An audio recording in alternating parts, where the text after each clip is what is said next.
guys, so we're actually gonna go over my trade on Friday where we did a $58,000 trade on US30.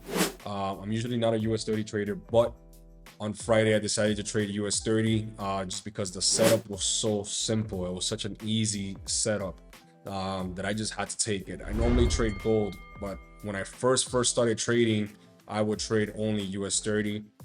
So that's why I still have US30 on my chart pretty much. And I look at it every now and then, but on Friday that setup, which is so sweet, and I still have it charted on my chart. So it's amazing. So we're gonna go over that and I'm gonna show you guys exactly like what I looked for, what do I look for right now in my trades. Not only in US30, because my strategy works for pretty much any pair.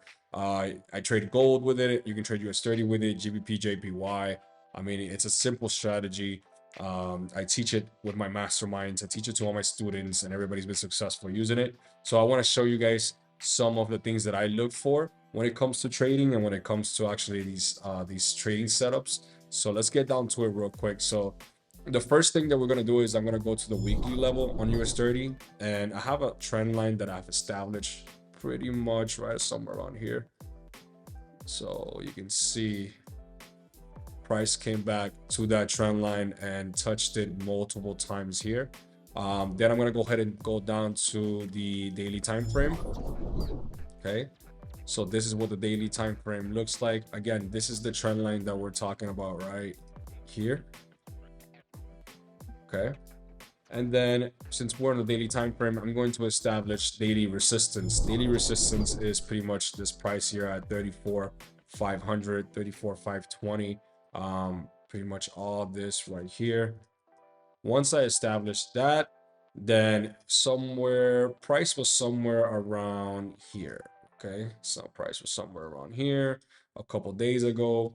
So what I decided to do was I'm going to go ahead and establish even more daily resistance, which will be this level right here. Okay, and then I usually like to find the last low, which would be this level right here, and the last high, which would be this level right here. Remember, we're still on the daily time frame, so we're still talking about bigger time frames here. So I like to establish these two things before I trade. Then I start to go down to the 4-hour time frame, for example. So as you saw, price respected this trend line that we have here. And then let's go ahead and play it back real quick. And then you can see, there we go here. Sorry. Price continued to push up into our daily resistance right here. Once price got to this daily resistance, that's when I started to look at US30, just because I wanted kind of price to do something around the lines of revisit and then come back and come back to this trend line right here, or come back to this broken resistance right around here and kind of like maybe turn it into support again. So once price kind of did over there, did that, obviously at this time I was not awake yet. This is during Asia time frame. So we're gonna go down to the 15-minute time frame so we can go ahead and look at it a little bit closer. So this is the Asia time frame. So when price actually hit my daily resistance, I was not awake yet. I do trade based on Asia, London, and New York sessions. So this is what we call the Asia session right here. This is what price did. This is what price did in London, and then this is New York. So I was not awake, but when I did wake up, I saw price hit our daily resistance right here, and then I saw price go ahead and go under our 50 moving average. I use personally the 50 moving average. So price went under the 50 moving average, kind of slammed itself into resistance. Now I usually wait for price to give me a strong price action signal break, either below Asia if I'm going to sell or above Asia if I'm going to buy. So in this case, my precise signal was right here. Okay, was right here. That's why I have this line here drawn since Friday, but I'm gonna put it here for you guys. So right here, this is exactly where I want to enter. I don't want to enter right here just because there isn't enough price action yet for me to kind of go based on my sell, but I waited for the second confirmation candle, which was enough price action. I mean, look at this huge candle. Not only that, but one of the things that I was also looking at was the 1-hour structure. And if you see right here, let me go ahead and hide this real quick just for the moment. if you see right here, you have price breaking right here, right? See how price break? You can see the 1 hour structure looking beautiful. So we have a pretty much a bearish engulfing candle, engulfing all this price action to the left.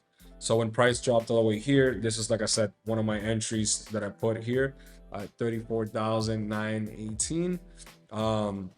Stop loss was somewhere around here. Let me show you guys, somewhere around here, and we took it down. I'll show you guys the trade real quick here, so you guys can see it. This is the trade right here. Obviously on a live account, you can see I make little withdrawals just to show proof of live account. This is not to buy gas or gum, but this is just to show proof of live account. So yeah, trade. This is 50 lots, guys, but the contract size is DJI, which is the Dow Jones. So it's a little bit different. So I know it's looks crazy because a lot of you guys trade US30 on a larger contract, which means like a five, like in translation, pretty much the contract size here, this 50 lot equals to about a 5 lot or less, pretty much, on the brokers that you guys are using right now. On this particular broker, my leverage is 1 to 100, and my contract size is 50 for the 5 lots, basically. So yeah, this is the trade pretty much. Right before that, we had a pretty good day as well on gold. So between Thursday and Friday, we were up pretty much 95K between both days. So it was a good day, definitely a good day. We took it, like I said, from 34 875. We took it down about 100 and some points to 34 758. Capitalized and closed. I didn't hold the trade for longer. I wish I did, because it ended up actually coming down all the way to our target, which would have been down here. But it's fine. Move this a little bit, but it's fine. Like I said, I'm not greedy. I'm just looking to get in the market and make anywhere from 3% to 4 to 5% per trade, which is a lot. I know it might not sound to a lot to other people, depending if you do options. If you're doing options, that you're making some outrageous numbers like 20% a day, 30% a day. But in my world, in the forex exchange world, 3-4% a day is actually a pretty good day. That's kind of what I try to aim for. So yeah, this is pretty much a trade. Like I said, pretty much waited for a level of resistance on the daily to be touched, and then I waited for confirmation on the lower time frames, like break of 50 MA and break below Asia, for me to enter my sales. If Asia would have been broken on the upside, and then this high level of resistance would have been broken, then I would have taken buys to the upside, but only after like a 4-hour time frame candle would have closed above. The reason for that is, if I would have done that on a 15 minutes, then you have something like this where you can get wicked back, and then price can just reject off this key level right here. So it's very important to keep in mind that. But yeah, that's pretty much my trade breakdown. We made $58 on that trade.